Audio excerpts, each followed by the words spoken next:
Welcome to the first of many Clan War League videos on this channel. As you can see, this month I'm playing in Zeus 2 with a bunch of other YouTubers.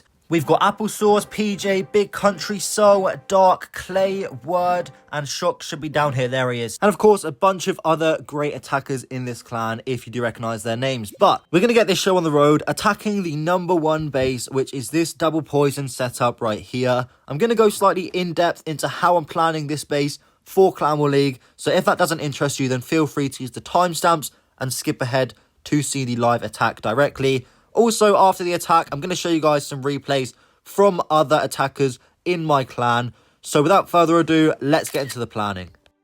Alright, so here we are back again on the markup screen. It's been a month, but I'm excited to dive in. So, this base right here, pretty common. You guys have probably seen it before. I think I did attack it a couple months ago in Clan War League, but the plan here is a ginormous fireball on one of these multi-arch towers. Now, you may wonder, how did I come to this conclusion? Well, just look at how compact this core is. If you're not fireballing this base, then I don't know what you're doing.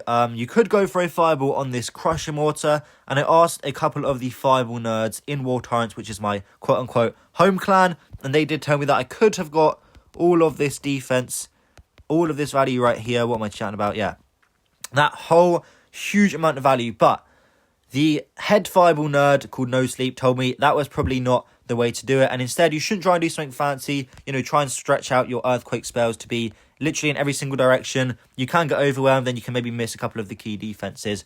So nonetheless, I did not go for the fireball on the merge mortar thing. I decided in the end to go for a fireball on this multi-arch tower. Now, that is because we will not have to spread out the the earthquake spells as much, but we're also going to get a ton of value, and we should also be able to avoid the Giga Bomb in the core. So a fireball on this multi-arch tower will reach this Crusher Mortar, reach the other arch tower, this Fire Spitter, this Expo. Not sure about the Scatter. It may reach it, it may not. Anyways, you can see we can get this down, we can get this down, we can get this down. We can get the CC down, most importantly. Then we have this huge chunk of the base taken out from this fireball. Now, to set up this fireball, I decided that would be a great plan to go right directly into this town hall. It's not very well guarded. My warden should be able to take it down without any help at all. I was expecting there to be some kind of seeking air mines in this area, because normally, probably he'll be baiting the back end entry with the town hall due to the position of the fire spitters. People with root riders are going to want to go into the back end of the town hall. So this defender is going to want to bait the healers and stuff at the start. So I was expecting to have to invest quite a lot of balloons and rocket balloons at the start of the attack. The second thing that I just slightly planned was simply to use a giant and a wizard on the wizard towers. Note that there isn't actually a lot of ground damage in the area, so a giant and a wizard should be able to comfortably take down this wizard tower, whereas if I did use super balloons or super rocket balloon, whatever you want to call them, to take the wizard tower down, it would have cost me 16 housing space, but instead I can take down both with just 16 housing space. So I hope that does make sense. Just a tiny thing, but I spotted it and I thought I'll go for that. So then we're going to go for a fireball on to the multi-archer tower, and then we can use the invis spells 1, 2, and 3, I believe we planned, and we went for the fireball there. As you can see, there is no chance it's going to go anywhere else on the base because we placed the warden directly in the 9 o'clock corner. Then kind of going from there, it's a bit freestyle. We've got a huge fireball value, and as long as we've got that fireball down, honestly, we could do anything and it probably would work. But the key idea was the warden would either go this way or this way. We'll hero dive the way that he doesn't go. So, for example, if the warden went down this way, we would hero dive into this section here. That was the ideal world. But again, this is just a rough plan. It doesn't really matter. RC is kind of for cleanup. We'll have rocket balloons. The hero dive will have 3 wall breakers. So, yeah, all in all, should be a clean attack. But let's get right into the live replay. Alright, we are in and live. Let's get the show on the road. Go with the healers and then the giant and the wizard as planned. Perfect, looking great so far. I'm thinking probably a rage spell. There you go, look, there's a bunch of traps around this area. Make sure we get all of those. And we're looking excellent so far. Tons of traps in this area, so I'm just going to keep on putting in a number of rocket balloons, making sure we're not getting trapped or anything like that. Let's go with one more. And let's just chill because we should be a-okay. I'm going to guess probably some more traps in this area. Yeah, there we go. And then maybe... Actually, I'm not going to go for a one there yet. And we should be Ready to go with the fireball in just a moment. Waiting for the warden to take down the town hall. There it is. And we'll go 1, 2, 3. And then bang, bang, bang. Perfect. Good stuff. There we go. Now, I kind of wanted the warden to go this way, so we'll try and lure him. Oh, no, that's not good. Didn't want him to go there. Well, if he goes that way, that's fine. But, okay, let's see. Yeah, he's going to go that way, I think. Not a lot I can really do about it. So we'll start up the hero dive now. Get the wall breakers going inward. Like so. Perfect. Go with the ice golem here. It does just mean that my warden's going to be in a bit more trouble, as he did go to the wrong side of the base. Well, quote-unquote wrong. Should still be fine. That wall breaker wasn't ideal. Ideally wanted it to open the wall for the king, but instead it's just going to kind of be a bit useless, which is fine, honestly. We should still be okay. Let's pop the king ability now. Try and get through this compartment nice and quick. Let's rage up this warden. And let's go with the RC in a moment here. Start sprinkling in a couple rocket balloons. Go like this. With that, we need to poison the king, because we can. And we'll go like this. And yeah, this is definitely going to be a 3-star. If you guys do remember, my most popular video was the judo sloth attack. Going to lose my warden, a bit unfortunate. I probably should have tried and kept him alive instead of trying to swag these spells. But in case you guys didn't realise, I did attack this exact base last month on my attack against judo sloth. It is the most popular video on this channel. So if you do want to see that, I'm pretty sure I did basically the same exact approach. But nice triple to start off the Clan War League. Now I'm going to show you guys some replays from this war day from other attackers on my team. So let's get right into it.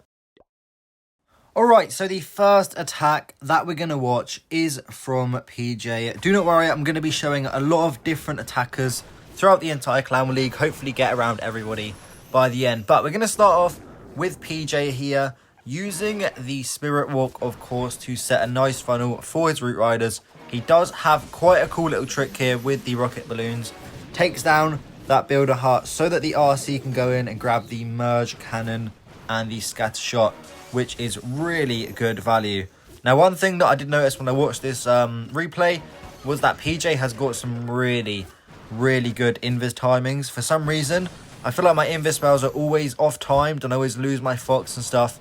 But so far, so good. I do believe he does get maybe slightly greedy at the end here for this expo, but nonetheless, he has just got fantastic amounts of value from the RC charge. He is also able to lure the RC, but does unfortunately lose the fox. Does trigger the poison tower, but does not enter into that side, so it will just be back when he does reach that side of the base. So he goes with the poison spell onto the ice golems, waits for the queen to take down that bomb tower so that the root riders do have a slightly more direct path into the base. Starts with the first overgrowth in just a moment. There it is. Unfortunately, he was not able to reach the other fire spitter, which is going to do some damage, which is obviously not ideal. But at the same time, the town hall with the poison tower and the merged cannon, merged mortar. Why do I always get that wrong? It's really annoying. That would have been a worse combo than just this fire spitter, which is currently not doing a whole lot and just hitting his Valks from a distance. So the first overgrowth wears off. He has Eternal Tome reflexes there and pops the Healing Tome as if it was the Eternal Tome. Don't know if he meant to have the Eternal Tome on this attack, but I know he is an Eternal Tome attacker in Legends, so he hasn't quite obviously adapted to using the Healing Tome. Anyways, thought that was quite funny. But as you can see, there you go, Healing Tome and Raise Gem on the Warden. Don't think he normally uses that, but he did obviously opt to do it for this attack. Second overgrowth is going to be wearing off any minute now, and as you can see, this one is pretty smashed. Not a lot that can really stop this attack anymore. I believe the Warden does get sniped there a bit, unfortunately, by the Monolith and the Scatter, but that tends to be the case when the Warden is, you know, so close to a building after the overgrowth wears off. As you can see, pops all the hero abilities. Probably could have swagged the Queen, RC and King ability this attack. So overall, very clean, but let's get into the second attack on this war day. So the next attack I'm going to show you guys is from Applesauce, who is another YouTuber. Although actually I don't think PJ uploads anymore, but Applesauce definitely does upload. Anyways, as you can see, he is doing the long Spirit Walk with the dragons, which is his go-to strategy right into this merged cannon and the crusher mortar. Now, I actually attacked the space just the other day using his army in my testing YouTuber armies series. I attacked this base. It was the final base of the day, and this was the only base that I was able to fail with his strategy. At the time, I believe I put his strategy third, and I think it's currently fourth in terms of rankings, although I'm not 100% sure. The rankings are probably subject to change, but I'm yapping a little bit. As you can see, he is going in with the Spirit Walk. Goes to either Rage Tower. It doesn't really matter. Unfortunately, does waste a bit of the haste spell there because of the Tornado Trap. But it is a little bit unlucky that he did find it. Similar to when he popped the haste spell. Anyways, as you can see, brilliant Spirit Walk value. A ton of the base is completely gone. And I believe he has lured the CC. Again, these guys are actually using Ice Golems and they are not bringing the Furnace, which is a little bit weird. I feel like it's quite traditional to bring the Furnace, but nonetheless, he should be a-okay. He did have the poison for the Furnace. I'm not 100% sure if he does poison these Ice Golems in the end, but we'll see in just a moment. Anyways, he's using the Inferno Dragons to set the funnel for the Dragons. Going in to the Rage Tower, he snipes that air defense there with 2 rocket balloons. Pops the Warden ability because those 2 Fire Splitters under Rage are doing a ton of damage. And unfortunately, he has actually no real choice but to go into the Air Sweepers. But it shouldn't be too big of a deal. As you can see, he gets a really good Minion Prince ability covering a lot of the key defenses. Decides to use that Poison spell in the end on the Minion Prince. And starts up his last Inferno Dragon to funnel that side of the base, making sure the Dragons are still going for all the key defenses. Still has the King ability. I'm not quite sure what he did have. Oh, he had Super Minions in his Siege Barracks, which is, of course, slightly more reliable than the Furnaces, although if the Furnaces do not have any splash damage, then they are probably just marginally better. But as you can see, replay ends in 10 seconds. I believe he pops the King ability any second now. There it is. Smashes through the rest of the base, and the Warden should be able to finish this one off for a nice 3-star. So let's get into the recap for today. Alright, so there we go. That was day 1 of the Clan War League. I was able to secure my triple, but as you can see, we have already had one 99% time fail. Hopefully we can win this war still, although we are up against probably the hardest opponent, being Lost Cub, who I believe this roster has had a #1 Clan War League global finish before, but I could be wrong. Anyways, that is all I do have for you guys today. I'll be back tomorrow with a new YouTuber army video, and after that will be my Clan War League day 2, but goodbye!